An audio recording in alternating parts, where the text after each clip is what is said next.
कोई भी जीवन बदलने वाली किताब आखिर कैसे पढ़नी चाहिए? आइए आज के इस विश्लेषण में सीधे यही समझते हैं।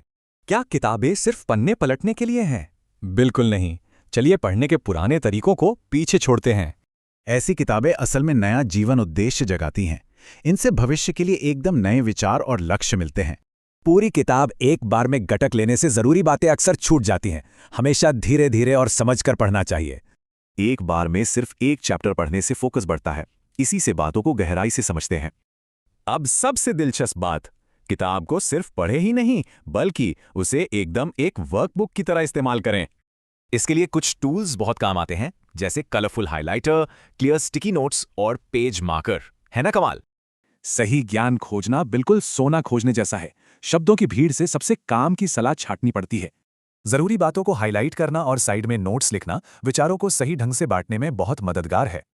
लेकिन असली काम तो अब शुरू होता है। एक चैप्टर पूरा करने के ठीक बाद आखिर क्या करना चाहिए?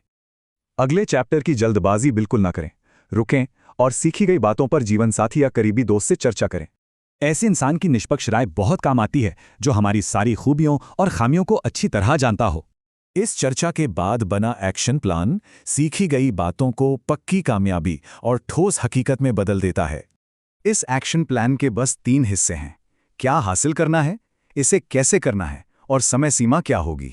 लक्ष्य, चरण और सख्त समय सीमा वाली एक अलग नोटबुक बनाना पूरी जिंदगी को कामयाब बनाने की सबसे मजबूत नींव है। सही तरीके से पढ़ने पर एक किताब जिंदगी बदल सकती है। तो क्या हम अगली किताब नए अंदाज में पढ़ेंगे?